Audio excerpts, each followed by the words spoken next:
Welcome to my channel Hindi का फंडा। आज मैं आपको क्लास 9 साहित्य सागर की पद्य भाग की दूसरा पाठ कुंडलियाँ पढ़ाऊंगी। कुंडलियाँ को गिरधर कविराय जी ने लिखा था। गिरधर कविराय के जीवन के बारे में अधिक जानकारी उपलब्ध नहीं है। श्री शिव सिंह ने उनका जन्म संवत 1770 में दिया है। उनका कविता काल संवत 1800 के उपरांत ही माना जा सकता है। गिरधर कवि ने नीति, वैराग्य, अध्यात्म को ही अपनी कविता का विषय बनाया है। जीवन के व्यवहारिक पक्ष का उनके काव्य में प्रभावशाली वर्णन मिलता है, जिसकी पैठ जनमानस में बहुत गहरी है। इसलिए इनकी नीति संबंधी कुंडलियाँ जनमानस में बहुत लोकप्रिय है। इस लोकप्रियता का सबसे बड़ा कारण है बिल्कुल सरल, सहज, व्यवहारिक तथा सीधी सादी भाषा में गंभीर तथा नीतिपरक तथ्यों का कथन। कुंडलियों में ही इन्होंने अपने समस्त काव्य की रचना की है। गिरधर कविराय ग्रंथावली में इनकी 500 से अधिक कुंडलियाँ संकलित है। अभी मैं आपको कुंडलियाँ पढ़कर सुनाऊंगी। ऐसे ही आपको पढ़ना है और याद करना है। इसमें 7 कुंडलियाँ हैं। 7 कुंडलियाँ हैं और सातों में आपको पढ़ के दो बार पढ़ के याद करना है। जैसे कि मैं पढ़ रही हूँ। लाठी में गुण बहुत है, लाठी में गुण बहुत है, सदा राखिए संग। लाठी में गुण बहुत है, सदा राखिए संग। गहरी नदी नारी जहाँ तहाँ बचावे अंग। गहरी नदी नारी जहाँ तहाँ बचावे अंग। तहाँ बचावे अंग झपटी कुत्ता कह मारे। तहाँ बचावे अंग झपटी कुत्ता कह मारे। दुश्मन दावागिरी होए तिन्हू को झारे। दुश्मन दावागिरी होऊ तिन्हू को झारे। कह गिरधर कविराय सुनो हो धूर के माटी। सुनो हो धूर के बाटी। सब हथियार न छाड़ी हाथ में लीजिए लाठी। सब हथियार न छाड़ी हाथ में लीजिए लाठी। दूसरा है कमरी थोड़े दाम की बहुते आवे काम। कमरी थोड़े दाम की बहुते आवे काम। खासा मलमल बाफ्ता उनकर राखे मान। खासा मलमल बाफ्ता उनकर राखे मान। उनकर राखे मान बंद जह आड़े आवे। उनकर राखे मान बंद जह आड़े आवे। बकुचा बांधे मोट, बकुचा बांधे मोट रात्रि को झारी बिछावे। बकुचा बांधे मोट रात्रि को झारी बिछावे।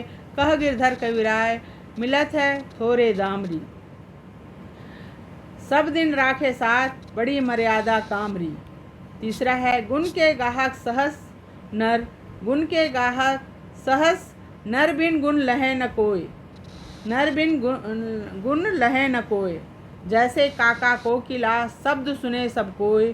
जैसे काका कोकिला शब्द सुने सब कोय। शब्द सुने सब कोय कोकिला सबे सुहावन। कोकिला सबे सुहावन। दो को एक रंग काग सबे अपावन। काग सबे अपावन। कह गिरधर कविराय सुनो हो ठाकुर मन के। सुनो हो ठाकुर मन के बिन गुण लहे न कोय। सहस नर गाहक गुण के। चौथा है साई सब संसार में मतलब का व्यवहार। साई सब संसार में मतलब का व्यवहार। जब लगे पैसा गांठ में तब लग ताको यार। जब लग पैसा गांठ में तब लग ताको यार। तब लग ताको यार। यार संग ही संग डोले। यार संग ही संग डोले। पैसा रहे न पास यार मुख से नहीं बोले। पैसा रहे न पास यार मुख से नहीं बोले। कह गिरधर कविराय जगत नहीं लेखा भाई। कह गिरधर कविराय जगत नहीं लेखा भाई। करत बेगर जी प्रीति यार बिरला कोई साई। पांचवा है रहिए लटपट काटी दिन। रहिए लटपट काटी दिन बरू घामे माँ सोए। बरू घामे माँ सोए। छाव न बाकी बैठिए। छाव न बाकी बैठिए जो तरु पतरो होए। जो तरु पतरो होए। जो तरु पतरो होए एक दिन धोखा देहें। एक दिन धोखा देहें। जा दिन बहे बयारी। जा दिन बहे बयारी टूटी तब अर से जहें।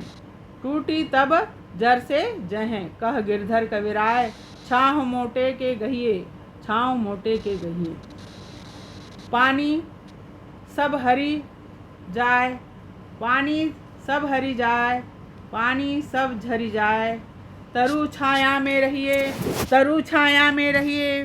पानी सब झरी जाए तरु छाया में रहिए।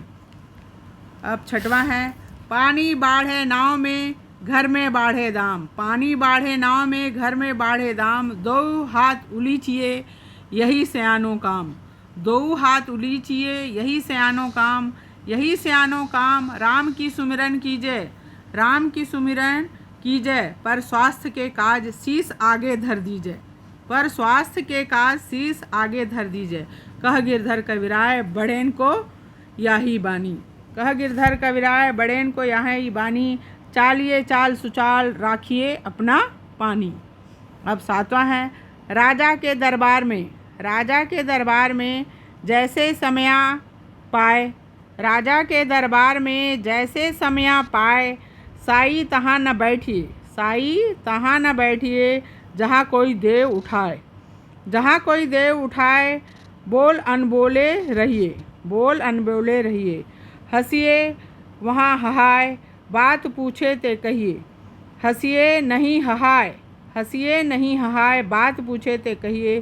कह गिरधर कविराय समय माँ कीजय काजा, समय माँ कीजय काजा। अति आतुर नहीं होए बहुरी अनखें राजा। अति आतुर न होए बहुरी अनखें राजा। ये गिरधर कविराय जी ने लिखा है। अब इसके बाद मैं आपको इनका जो दोहा का अर्थ है वो तो वर्कबुक में दिया गया है, लेकिन जो प्रश्न उत्तर है वो वर्कबुक में नहीं दिया गया है। उसे मैं करवा कर आपको अगले वीडियो में डाल दूँगी, और उसका अर्थ भी तो दिया है, तो उसको समझाने की ज़रूरत नहीं है, लेकिन मीनिंग आप पढ़ लेना। उसके बाद सीधे प्रश्न उत्तर ही डालूँगी। धन्यवाद।